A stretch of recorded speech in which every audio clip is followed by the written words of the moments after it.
Hello friends, मैं मनीष कुमार स्वागत करता हूं आप सभी को ज्ञानदीप कोचिंग एमके में। जैसा कि फ्रेंड्स हम लोग क्लास 10 का मैथ पढ़ रहे थे। चैप्टर नंबर 3 था और कहां तक पढ़ लिए थे? प्रश्नावली 3.2 तक हम लोग ने पिछले क्लास में इसका सभी उदाहरण क्वेश्चन और प्रश्नावली का 1 से लेकर 4 तक हमने क्वेश्चन कर लिए। ठीक है, आज हम करेंगे 5वां क्वेश्चन जो बहुत ही आसान है। ठीक है, ये क्वेश्चन क्या कहना चाहते हैं, देखो ये कि बोल रहा है एक आयताकार बाग बनाइए। एक आयताकार बाग बनाइए मतलब एक आयताकार का हम डायग्राम बनाएंगे। ठीक है, तो देखो एक आयताकार का हम डायग्राम बनाएंगे। कुछ इस प्रकार का डायग्राम हमने बना लिया। ठीक है, थोड़ा अच्छा नहीं बना है फिर भी चलो, एक आयताकार का हम डायग्राम बना लिए। ठीक है, आगे पढ़ते हैं, आगे क्या बोल रहे हैं। एक आयताकार बाग बनाइए जो हम बना लिए, जिसकी लंबाई चौड़ाई से 4 मीटर अधिक है। क्या समझे आप? जिसकी लंबाई चौड़ाई से 4 मीटर अधिक है। हमें यहाँ ये नहीं दिया है कि लंबाई कितना होगा और चौड़ाई कितना होगा, हमें एक रैंडम दे दिया। एक रैंडम दे दिया है कि लंबाई चौड़ाई से 4 मीटर अधिक है। तो हमें यहाँ लंबाई और चौड़ाई एक्चुअली क्या होगा ये हमें निकालना है। तो इसके लिए हम क्या करेंगे, जब हमें मालूम नहीं है, हमें रैंडम सा दे दिया है, तो हम इसको एक्स और वाई मान लेते हैं। ठीक है, तो यहाँ लिखेंगे, हल में लिखेंगे, हल में लिखेंगे माना, क्या मानेंगे, माना आयत, आयत का लंबाई, लंबाई को हम क्या मान ले, एक्स मान लेंगे, लेकिन मीटर में दिया है, मीटर में भी ले लेते। ठीक है, यानी ये लंबाई हो गया, इसको हम एक्स मीटर मान लिए। ठीक है, उसके बाद चौड़ाई को भी मान लेते तथा चौड़ाई, चौड़ाई को क्या मान लेते, वाई मीटर। ठीक है, वाई मीटर, इसको वाई मीटर मान लेते। ठीक है, अब एक बार फिर से क्वेश्चन पढ़ ले यहां तक। देखो पढ़ो क्वेश्चन, देखो अपने आप समझ में आ जाएगा क्या बोल रहा है ये क्वेश्चन। एक आयताकार बाग बनाइए, बना लिए, जिसकी लंबाई चौड़ाई से 4 मीटर अधिक है। तुलना किससे हो रहा है, लंबाई से हो रहा है। ठीक है, लंबाई से हो रहा है। तो यहां लिखेंगे प्रश्न के प्रथम शर्त से, तुलना किससे हो रहा है, लंबाई की। लंबाई को हम क्या माने, एक्स मान लिए। ठीक है, और चौड़ाई से कितना मीटर अधिक है, 4 मीटर अधिक है। चौड़ाई को हम क्या मान ले, वाई, और कितना मीटर अधिक है, 4 मीटर अधिक है। ये हमें प्रश्न के प्रथम शर्त से मालूम पता चल गया। ठीक है, अब इसके मदद से हम एक समीकरण निकाल लेते हैं। ठीक है, समीकरण देखो किस प्रकार निकालेंगे, इधर है एक्स, एक्स इधर है क्या, प्लस वाई, इधर आएगा माइनस वाई, और इधर बराबर को उधरे रहने देते हैं 4 को। इसको समीकरण 1 मान लेते हैं। ठीक है, यहाँ तक किसी को कोई प्रॉब्लम नहीं होना चाहिए। ठीक है, आगे आगे हमें क्या बोल रहे हैं, देखो अर्ध परिमाप कितना है, 36 है, यानी आयत का अर्ध परिमाप कितना है, 36 है। तो यहां लिख देंगे, दिया है, दिया है आयत का अर्ध परिमाप, अर्ध परिमाप, परिमाप कितना है, 36, 36 मीटर। तो आपको यहाँ एक सूत्र याद होना चाहिए जो आयत के ही संबंध में है। आप पढ़े होंगे आयत का परिमाप। आयत का परिमाप क्या होता है, आयत का परिमाप, परिमाप क्या होता है, 2 गुना लंबाई प्लस चौड़ाई, चौड़ाई, यही होता है। आयत का परिमाप क्या होता है, 2 गुना लंबाई प्लस चौड़ाई। लेकिन हमें यहाँ आयत का परिमाप मालूम है, ये सूत्र होता है, और यहाँ हमको दिया आयत का अर्ध परिमाप। तो इसका सूत्र क्या होगा, इसका सूत्र सिंपल है, यही आयत का परिमाप लिखिएगा, आयत का अर्ध परिमाप। अर्ध परिमाप में हम क्या करेंगे, अर्ध परिमाप, अर्ध परिमाप में कुछ नहीं, ये 2 को हटा देंगे तो यहां सिर्फ बचेगा क्या, लंबाई, लंबाई प्लस चौड़ाई। समझ में आ गया, आयत का अर्ध परिमाप बराबर क्या होता है, लंबाई प्लस चौड़ाई। और हमें यहां दिया है तो आयत का अर्ध परिमाप क्या लिखेंगे, लंबाई प्लस चौड़ाई, चौड़ाई। और दोनों के मिला के कितना दिया, 36 मीटर दिया। अब एक गौर कीजिए, हमने लंबाई को x मीटर माना है, यानी x प्लस चौड़ाई को हम मान लिए y मीटर। अब बराबर कितना हो गया, 36 हो गया। बताओ ये दूसरा समीकरण निकला या नहीं निकला? जब दोनों समीकरण निकल गया, पहला समीकरण और दूसरा समीकरण, तो अब आगे क्वेश्चन फिर पढ़ते हैं कि आगे क्या बोलना चाह रहे हैं। अभी तक ने हमने क्वेश्चन को यहाँ तक सॉल्व किया, ठीक है, आगे पढ़ते हैं। तो बाघ की बीमाएं ज्ञात कीजिए। अब ये बीमाएं मतलब क्या होते हैं, तो हमें डायग्राम किसको बनाए, डायग्राम बनाए आयत का। तो आयत में क्या होता है, लंबाई और चौड़ाई होता है। तो इसी लंबाई और चौड़ाई को हमें ज्ञात करेंगे, जिसको हमें यहाँ शॉर्ट में बोल दिया है बीमाएं ज्ञात कीजिए, ठीक है। तो किस प्रकार ज्ञात करेंगे, हमने प्रश्नावली 3.1 से प्रश्नावली 3.2 में हम किस विधि को सिर्फ प्रयोग करते आ रहे हैं, ग्राफ विधि से, ग्राफ विधि से। और थोड़ा बहुत नहीं, मतलब 75% प्रश्नावली 3.2 में सारणी 3.4 का भी प्रयोग किया, सारणी 3.4 का भी प्रयोग किया। तो बताओ इन दोनों विधि से किस विधि से हम ज्ञात करें। चलो हम पहला विधि को फोकस लेके चलते हैं, ग्राफ विधि के। तो ग्राफ विधि को फोकस लेके चलेंगे तो इन सबको मिटाना पड़ेगा, ठीक है। तो फिलहाल हम इस सबको मिटा देते हैं, ठीक है। चलो अब देखो ग्राफ विधि में हम क्या करेंगे, पहला समीकरण में x का मान निकालेंगे, दूसरा समीकरण का x और y का मान निकालेंगे, ठीक है। तो पहला समीकरण का यही बॉक्स बना देते हैं, मैक्सिमम 2 तक निकालिएगा, कम हो जाएगा, ठीक है। फिर यहां भी करेंगे हम, लेकिन एक महत्वपूर्ण सूचना जो अक्सर बच्चा ग्राफ में जाके फंसता है, वो क्या है, देखिए हमने ये पहला समीकरण क्या है, x माइनस 4 बराबर x माइनस वाई बराबर 4, यहाँ x और y लिखने दो।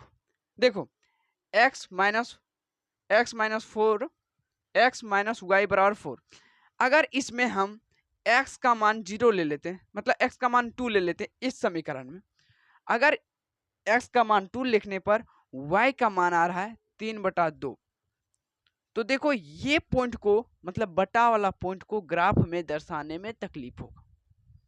अगर आप वहां तकलीफ नहीं लेना चाहते हैं तो x का मान चेंज कर दीजिए। मान लेते हैं x का मान 3 रखने पर इस समीकरण में y का मान आ रहा है 4 या तो -4, तो बटा में नहीं है, तो इस पॉइंट को हमें ग्राफ में दर्शाने में तकलीफ नहीं होगा।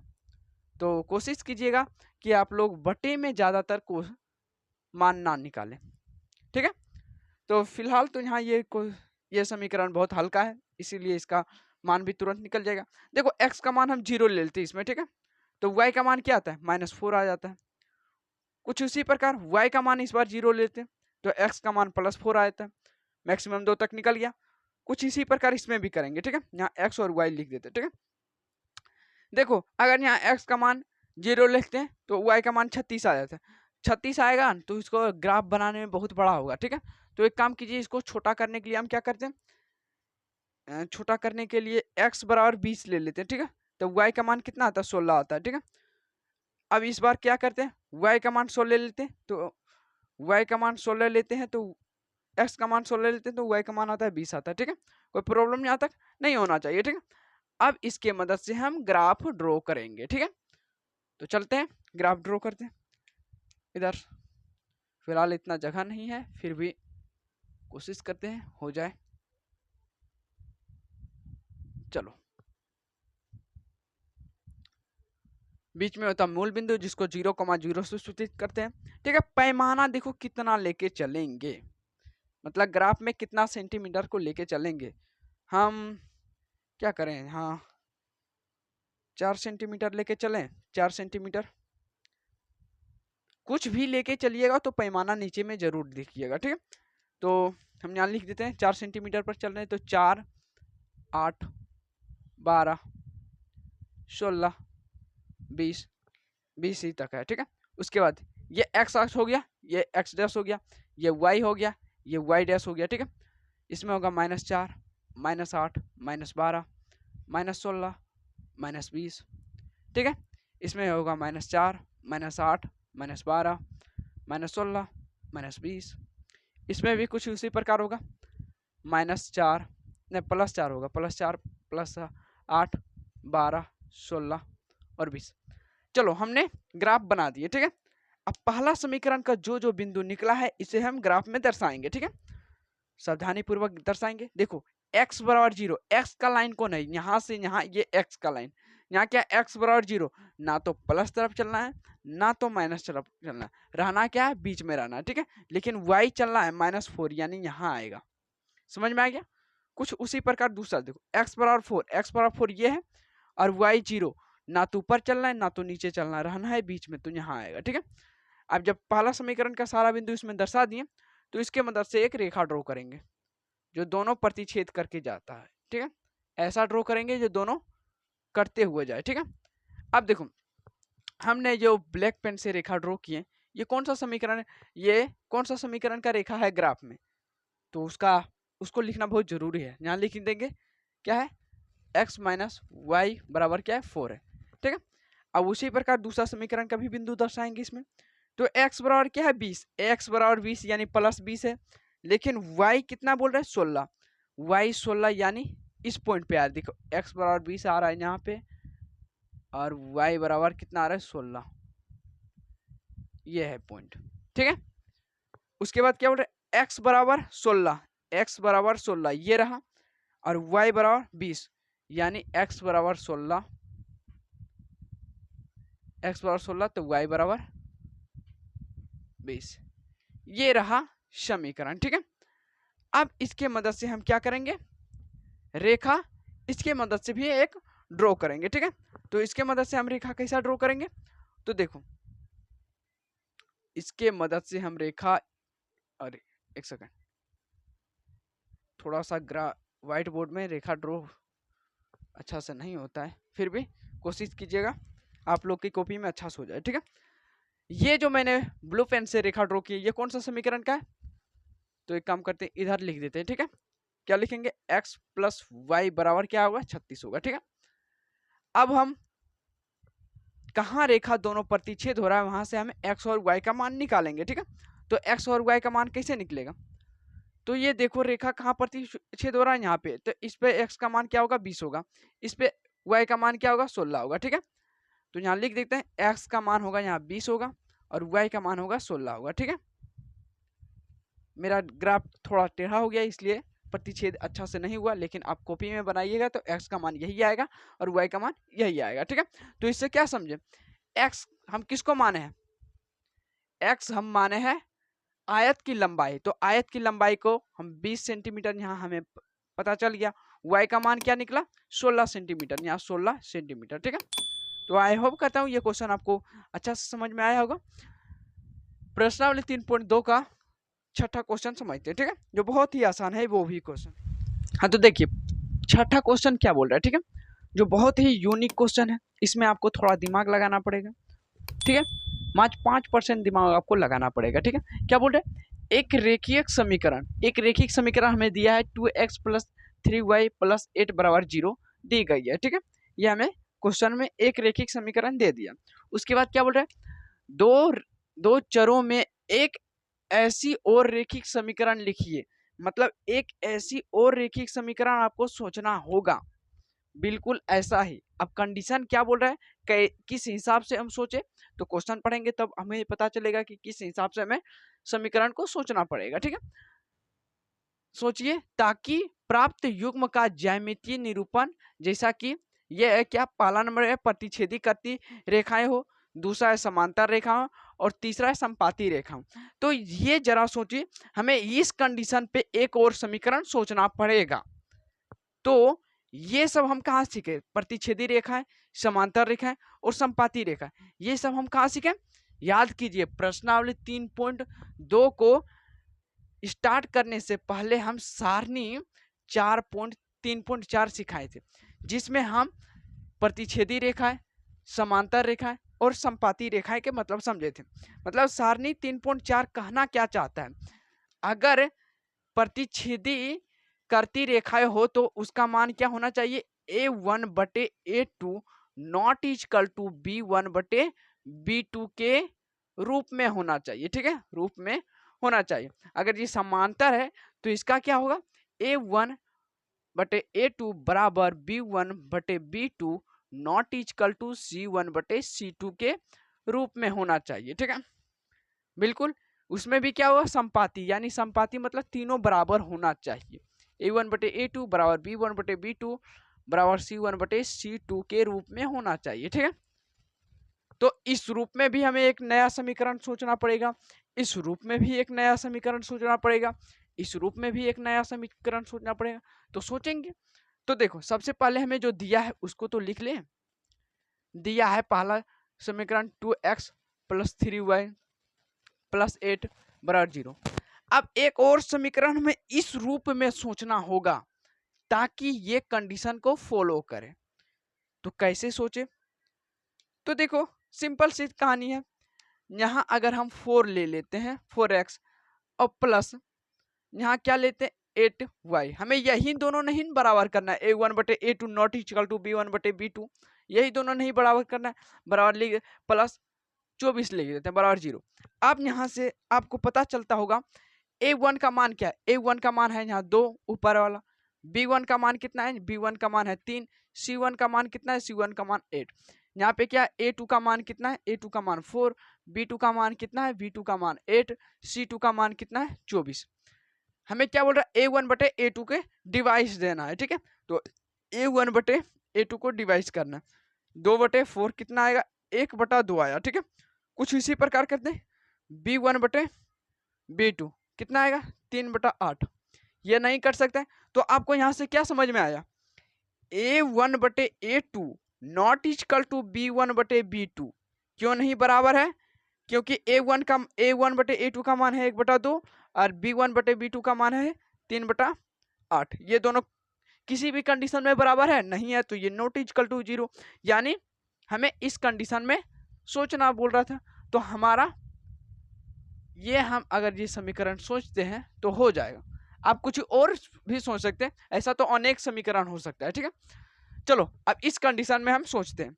इस कंडीशन में सोचेंगे कैसे, हमें C1 बटे C2 का मान नहीं बराबर करना है। ठीक है, इन दोनों से, तो हमें जो दिया है उसको पहले लिख देते हैं। दिया है समीकरण, ये समीकरण सभी में प्रयोग करेंगे। ठीक है, चलो यहाँ क्या है 2x प्लस 3y प्लस 8 बराबर 0। एक और समीकरण सोचते हैं जो दोनों बराबर हो लेकिन तीसरा बराबर नहीं होना चाहिए। ठीक है, तो यहाँ लिखते हैं 4x प्लस ये हम मान लिए हैं। ठीक है, लिखेंगे माना, यहाँ भी लिख देते हैं माना। ठीक है, माना प्लस 6y प्लस 24 बराबर 0, ये हम मान के चले। ठीक है, अब देखो A1 का मान कितना है, B1 का मान कितना है, C1 का मान कितना है। A1 का मान है 2, B1 का मान है 3, C1 का मान है 8, A2 का मान कितना है 4, B2 का मान कितना है 6, C2 का मान कितना है 24। अब इन दोनों को डिवाइड करेंगे, A1 बटा A2 कितना आया 2 बटा 4, यानी कट के कितना आया 1 बटा 2 आया। ठीक है, कुछ उसी प्रकार करेंगे B1 बटे B2 को भी। ठीक है, तो देखो B1 बटे B2 का करेंगे कितना है 1 बटा 3 बटा 6, कट के आएगा कितना 1 बटा 2। ये दोनों तो बराबर हो रहा है, A1 बटे A2 बराबर B1 बटे B2। क्यों बराबर हो रहा है, क्योंकि इस सब का मान आ रहा है 1 बटा 2 1 बटा 2। अब देखते हैं C1 बटे C2 का मान क्या था, C1 बटे C2 8 बटा 24, कटेंगे कितना 1 बटा 3, ये बराबर नहीं हो रहा, तो यहाँ लिख देंगे A1 बटे A2 बराबर है B1 बटे B2 not equal to C1 बटे C2। ठीक है, ये हम समीकरण माने तो। ठीक है, अब कुछ भी मान सकते हैं, ऐसा तो अनेक भी समीकरण निकल सकते हैं।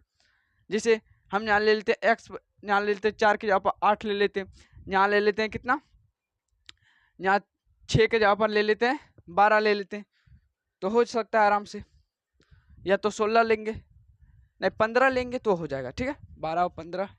ठीक है, अब उसी प्रकार इसको भी सोचेंगे। इस कंडीशन में तीनों बराबर होना चाहिए, तो पहले जो दिया है समीकरण उसको भी ले लेते हैं। दिया है क्या 2x प्लस 3y प्लस 8 बराबर 0।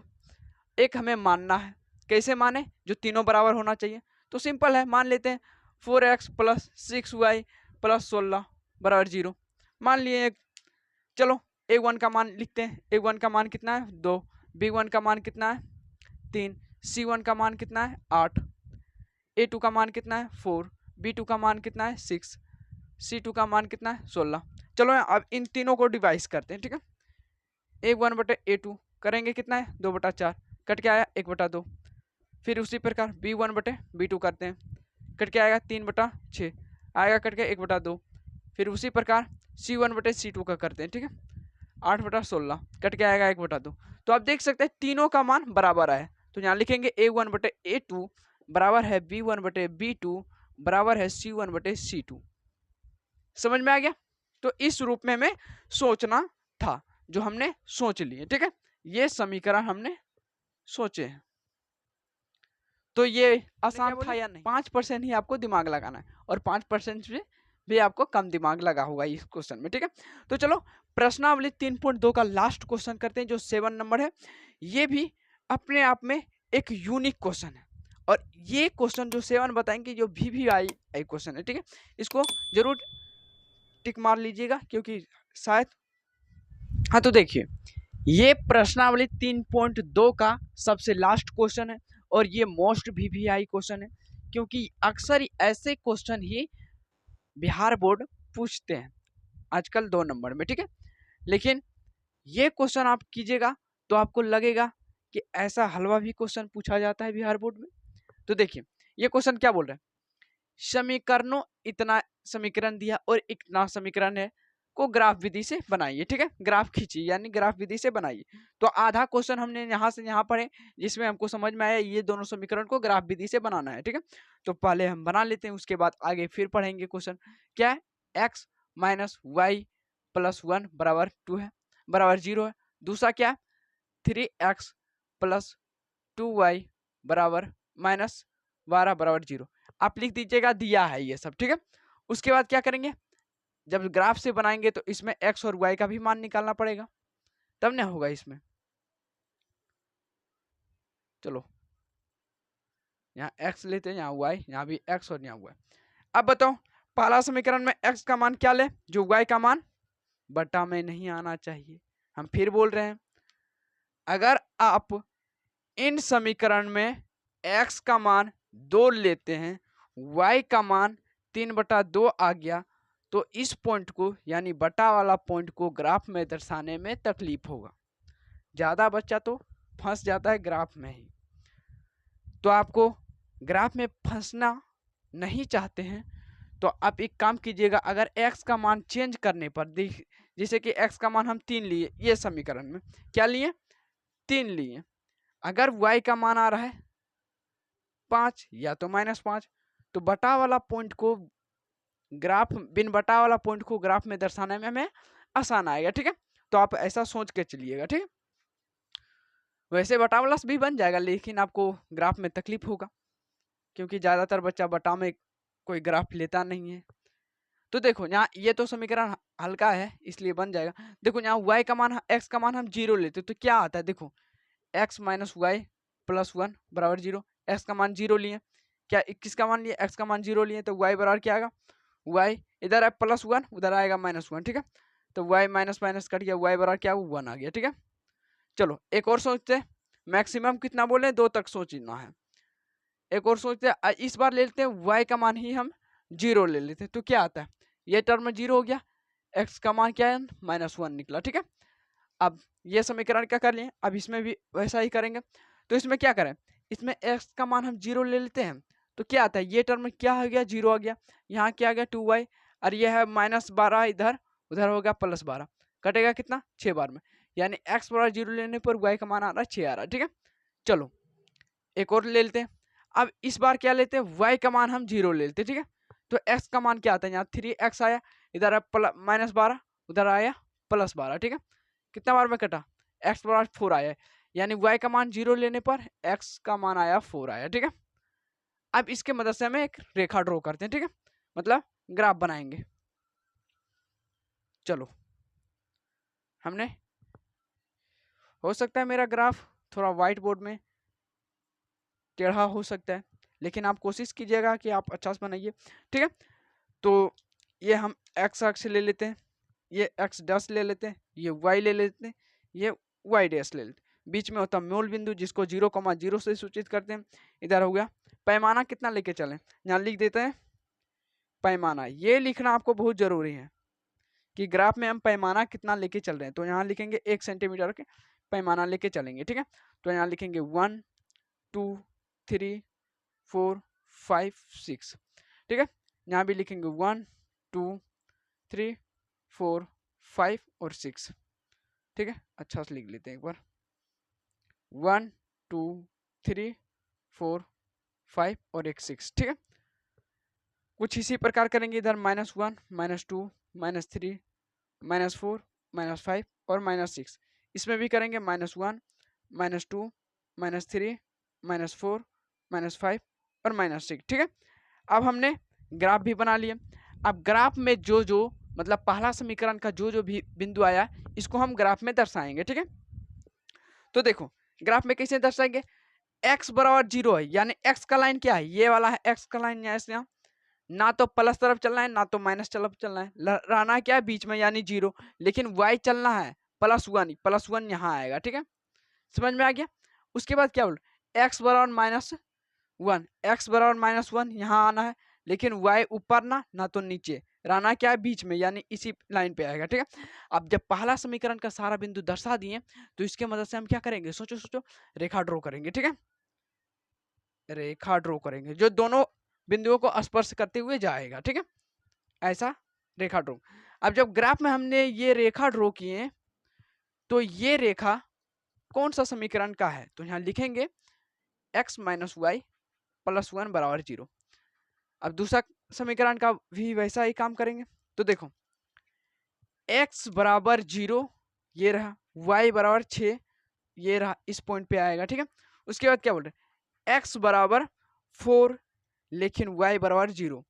हमने इसके मदद से भी हमने रेखा ड्रॉ कर दी है, ठीक है। हमने दूसरा समीकरण का भी रेखा ड्रॉ कर दी। अब इसके मदद से हमें एक रेखा ड्रॉ करेंगे, ठीक है। चलो रेखा हम ड्रॉ कर दिए, ठीक है। एक सेकंड, अच्छा से थोड़ा टेढ़ा हो गया,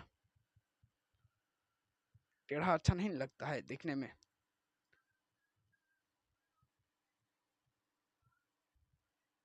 चलो हमने रेखा ड्रॉ कर दी है, ठीक है। अब ये रेखा ग्राफ में कौन सा समीकरण का है, तो यहाँ लिखेंगे 3x + 2y - 12 है, ठीक है। अब देखो जहां पे दोनों रेखा स्पर्श किया है वहां से तो हम x और y का मान निकाल सकते हैं, या निकाल सकते हैं, बिल्कुल निकाल सकते हैं। तो कहाँ x और y का मान स्पर्श हुआ, यहाँ पे देखो ये दोनों रेखा यहाँ पे स्पर्श हुआ, तो यहाँ x का मान क्या हुआ, देखो x का मान है यहाँ पे 3 और y का मान है 2, यानी इस पॉइंट पे आया क्या, x बराबर आया 3 और y बराबर 2 आया, ठीक है। और समझ में आ गया। और यहाँ पे जो रेखा बिंदु है इसका मान कितना है, 0,4 है। यहाँ पे इस बिंदु पर रेखा है इसका मान कितना है, -1,0 है, यही ना आया है, ठीक है। अब हम यहाँ तक क्वेश्चन बना लिए, ठीक है। आप चाहते हैं तो x और y का भी मान लिख सकते हैं यहाँ पे, चलो लिख दिए, यहाँ पे आसपास हुआ यही लिख दिए, ठीक है।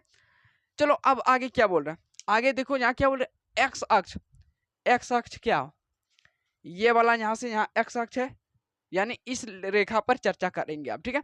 x अक्ष और इन रेखाओं से बने त्रिभुज के शीर्ष के निर्देशांक ज्ञात कीजिए।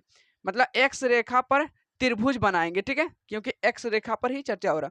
तो x रेखा पर कहाँ कहाँ रेखा गया है, ड्रॉ हुआ, तो एक ये वाला हुआ ड्रॉ, देखो इसको हम रेड पेन से सोच रहे हैं यहाँ पे कर दें क्योंकि ज्यादा आसान है। देखो ये एक रेखा ड्रॉ हुआ और एक यहाँ पे ड्रॉ हुआ और ये एक यहाँ हुआ, यही त्रिभुज बन रहा है, एक्स अक्ष पर बन रहा है या नहीं, क्योंकि चर्चा हुआ था एक्स अक्ष और इन रेखाओं से, मतलब एक्स अक्ष पर जो जो रेखा है उन रेखाओं से हमें त्रिभुज के शीर्षों के निर्देशांक ज्ञात करना है, ठीक है। तो हम इसको मान लेते हैं ए, इसको मान लेते हैं बी, इसको मान लेते हैं सी। अब त्रिभुज के कौन कौन सा शीर्ष है, ए बी सी, और ए का मान कितना है, देखो त्रिभुज ए बी सी में ए का निर्देशांक क्या क्या है, ए का लिख देते हैं, ए का निर्देशांक, क्योंकि हमें निर्देशांक ही बोल रहा था ज्ञात करने। ए का निर्देशांक कितना है बताओ, ए का निर्देशांक देखो, ए का निर्देशांक कितना है, -1,0, यानी -1, ठीक है। उसी प्रकार बी का निर्देशांक कितना है, बी का निर्देशांक कितना है 0,4, यहाँ लिखेंगे 0,4, ठीक है। उसके बाद क्या हो, सी का निर्देशांक कितना है, सी का निर्देशांक देखो 3,2। अभी तक हमने क्वेश्चन कहाँ सोल्व किए, बताओ कहाँ तक हमने इसको सोल्व कर दिया। बोल रहा था समीकरणों इतना और इतना का ग्राफ खींचिए, हम ग्राफ खींच लिए, ठीक है। अब उसके बाद क्या बोले, एक्स अक्ष और इन समीकरणों मतलब एक्स अक्ष पर जो रेखा मैंने ड्रॉ किया उसके मदद से हम त्रिभुज बनाएंगे और त्रिभुज के मदद से हमें उसका शीर्ष मतलब निर्देशांक ज्ञात कर लेंगे, ठीक है। अब आगे क्वेश्चन पढ़ते हैं, आगे क्या बोल रहा है, और त्रिभुजाकार पटल को छायांकित कीजिए, त्रिभुजाकार पटल को छायांकित कीजिए। मतलब जो त्रिभुज हमने बनाए हैं इसको हम इस प्रकार ब्लैक या कुछ भी पेन से इसको हम छायांकित कर देंगे, यानी पूरा को हम दर्शाएंगे अच्छा से, ताकि कोई भी देखे तो हाँ पता चले कि ये त्रिभुज यहाँ पे बना है, ठीक है। तो इसको हम छायांकित कर देते हैं पूरा, ठीक है। और खुशी की बात है कि हमारा क्वेश्चन सोल्व हो गया। इतना ही सा क्वेश्चन बोला था जो हमने कर दिए। तो आई होप करता हूं कि प्रश्नावली 3.2 का सारा क्वेश्चन आपको समझ में आया होगा, ठीक है। तो कल हम स्टार्ट करेंगे प्रश्नावली 3.3 का, प्रश्नावली कितना, प्रश्नावली 3.3 का परिचय स्टार्ट करेंगे, ठीक है। जिसमें हम समझेंगे किसको, प्रतिस्थापन विधि, स्थापन विधि। अभी तक हमने क्या सीखे, प्रश्नावली 1 से प्रश्नावली 3.2 तक ग्राफ विधि सीखे, सारणी 3.4 भी सीखे, और अब हम सीखेंगे प्रतिस्थापन विधि। इसके बाद हम विलोपन विधि, विलोपन विधि के बाद हम वज्रगुणनखंड विधि, उसके बाद ये चैप्टर द एंड हो जाएगा, ठीक है। चलो ये क्वेश्चन समझ में आ गया या फिर से एक बार बता दें, देखो फिर से बता देते हैं। समीकरण इतना और इतना था, इसको ग्राफ विधि से बना लिए, ठीक है। ग्राफ विधि से बनाने पर हमें x का मान ये आया, y का मान ये आया। हालांकि इसको नहीं भी लिखिएगा कोई प्रॉब्लम नहीं है, क्योंकि क्वेश्चन में इसको x और y का मान हमें निकालने नहीं बोला है, ठीक है। और उसके बाद क्या बोल रहे हैं, x अक्ष और इन समीकरणों से बने त्रिभुजों के शीर्षों का निर्देशांक ज्ञात कीजिए। मतलब x अक्ष पर जो रेखा ड्रॉ हुआ उसके मदद से हम त्रिभुज बनाएंगे, और त्रिभुज क्या निकला, ABC। अब ABC का निर्देशांक क्या है, तो ये है निर्देशांक। उसके बाद क्या बोल रहे हैं, और त्रिभुजाकार पटल को छायांकित कीजिए, मतलब त्रिभुजाकार पटल को मतलब रंग दीजिए, ठीक है। तो हमने रंग दिए और इसके मदद से हमें क्वेश्चन भी बन गया। तो अब हम फिर मिलते हैं नेक्स्ट वीडियो में, तब तक जय हिंद जय भारत। और नया है चैनल पर तो चैनल को सब्सक्राइब कर दीजिए और अपने दोस्तों के पास भी वीडियो को शेयर कीजिए, ताकि उन्हें भी 2026 के एग्जाम में प्रॉब्लम ना हो, ठीक है। तो फिर मिलते हैं नेक्स्ट वीडियो में, चलिए।